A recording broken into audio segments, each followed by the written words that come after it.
बात क्योंकि श्रीलंका की हो रही है, तो ऐसे में श्रीलंका में अभी भी सब कुछ ठीक नहीं है। जैसा कि थोड़ी देर पहले भी मैं बता रही थी कि जो गोटबाया राजपक्षे के भाई हैं, उन्होंने 4 टिकटें बुक की थी, लेकिन अब सवाल ये है कि अब वो गए नहीं क्योंकि इमिग्रेशन स्टाफ ने विरोध किया और वो नहीं जा पाए। अब गुस्सा बहुत ज्यादा है, दाने दाने को मोहताज है श्रीलंका में जनता, तो दूसरी तरफ तमाम जो नेता है वो भाग रहे हैं। सागर बिल्कुल, देखिए निदा, मुझे लगता है कि श्रीलंका की आवाम के साथ बात क्योंकि श्रीलंका की हो रही है, तो ऐसे में श्रीलंका में अभी भी सब कुछ ठीक नहीं है। जैसा कि थोड़ी देर पहले भी मैं बता रही थी कि जो गोटबाया राजपक्षे के भाई हैं, उन्होंने 4 टिकटें बुक की थी, लेकिन अब सवाल ये है कि अब वो गए नहीं क्योंकि इमिग्रेशन स्टाफ ने विरोध किया और वो नहीं जा पाए। अब गुस्सा बहुत ज्यादा है, दाने दाने को मोहताज है श्रीलंका में जनता, तो दूसरी तरफ तमाम जो नेता है वो भाग रहे हैं। सागर बिल्कुल, देखिए निदा, मुझे लगता है कि श्रीलंका की आवाम के साथ ये धोखा है।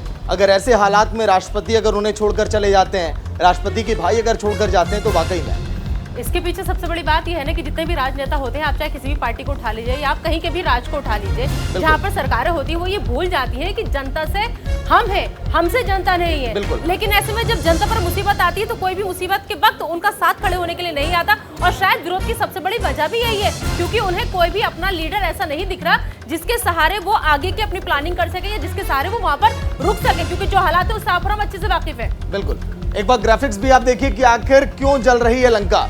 गोटबाया राजपक्षे ने अभी औपचारिक रूप से इस्तीफा नहीं दिया और लगातार ये खबरें कि अब वो देंगे कब। देश छोड़ने की फिराक में बासिल राजपक्षे, जो कि भाई है वहां के राष्ट्रपति के। बिल्कुल, साथ ही आपको बताया कि बासिल ने श्रीलंका के वित्त मंत्री पद से हाल ही में इस्तीफा दिया था, आपको पता होगा। इसके अलावा अहम जानकारी जो ये कि राष्ट्रपति राजपक्षे के भाई हैं बासिल राजपक्षे, लेकिन सबसे बड़ी बात यह है कि ये तमाम लोग सिर्फ और सिर्फ अपने बारे में सोच रहे हैं। एयरपोर्ट पर कर्मचारियों की बगावत के बाद उन्हें वापस लौटना पड़ा। जाहिर सी बात है, जब किसी देश के ऐसे हालात होंगे, हर कोई बगावत के मूड में आएगा। सागर और प्रदर्शनकारियों ने राष्ट्रपति भवन पर भी कब्जा कैसे किया, वो भी सब हमने आपको दिखाया। और गोटबाया राजपक्षे ने अभी औपचारिक रूप भी से देखिए निदा जुड़ गए पूर्व राजनयिक फोन लाइन पर। दीपक जी, स्वागत है न्यूज इंडिया में। धन्यवाद आपका कि आपने मौका दिया आपसे बातचीत करने का और आपसे सीखने का। बताएं दीपक जी, देखिए वहां की आवाम का भरोसा कभी भी श्रीलंका के राजनेता जीतने में कामयाब नहीं हो पाए और आखिरी लम्हे में भी देखिए वही कर रहे हैं। कल राष्ट्रपति के भाई देश छोड़कर भागने के लिए तैयार हो गए। एयरपोर्ट पर वहां पर कर्मचारियों ने देख लिया उन्हें। बिल्कुल सही कहा आपने। सबसे पहले सर मैं अगर आप इजाजत दें, एक व्हाट्सएप मैसेज पढ़ना चाहता हूं जो मेरे साथ पढ़ते थे नेशनल डिफेंस कॉलेज में 30 साल पहले 1991 में। श्रीलंका के एक जनरल थे, उन्होंने एक मैसेज भेजा है। जब हमारी वहां पे कुकिंग गैस पहुंची थी परसों, पानी का जहाज उसको लेके गई, तो उन्होंने ये लिखा है कि बहुत देर के बाद वी हैड अ वार्म मील, हमने गर्म भोजन किया है, थैंक यू इंडिया। ये मैसेज आया है वहां से। एक ऐसे व्यक्ति थे जो भारत की सच्चाई जानते हैं। अब ये क्यों जानना चाहता था, और इसने ये जो पोटा पोटा है, इसने कहा कि मैं 13 जुलाई को इस्तीफा दूं। उस दिन क्यों नहीं दिया जब ये ऐलान किया, कल क्यों नहीं दिया या एक दिन पहले क्यों नहीं दिया।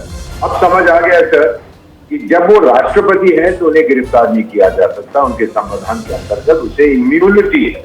तो आज वो एयरपोर्ट खुद गया था दुबई का एक जहाज पकड़ने के लिए, जैसे उसके भाई बासिल राजपक्षे ने पहले करने की कोशिश की। एयरपोर्ट इमिग्रेशन स्टाफ जो है, उन्होंने कहा कि हम आपके पासपोर्ट पर एग्जिट स्टैंप या बाहर जाने की स्टैंप नहीं लगाएंगे। और बाकी जो वहां पर पैसेंजर्स थे, यात्री थे, उन्होंने कहा कि बिल्कुल मत जाने दीजिए लोगों को, इसने देश को बहुत लूटा है।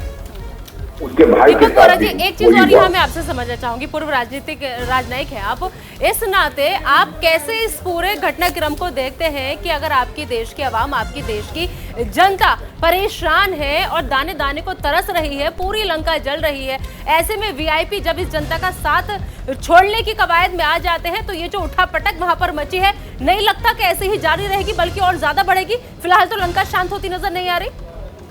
ये सवाल ही नहीं पैदा होता शांत होगी जब तक ये वहां पर नहीं है। लोगों को इस समय, क्षमा कीजिएगा जो मैं भाषा का प्रयोग कर रहा हूँ, उसका खून चाहिए, क्योंकि उसने और उसके परिवार ने पूरी तरह से देश को आर्थिक तौर से बर्बाद कर दिया है।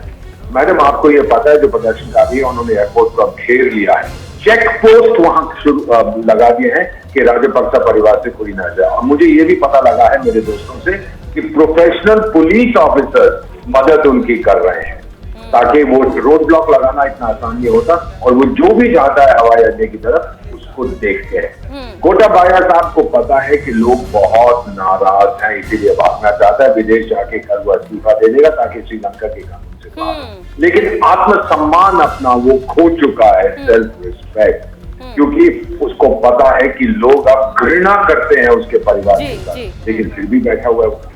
मैंने ऐसा कभी और नहीं आवाम जो है वहाँ की जाग चुकी है, वहाँ की जनता अब समझ चुकी है कि कौन उनके हक में बेहतर कर रहा है और कौन नहीं कर रहा।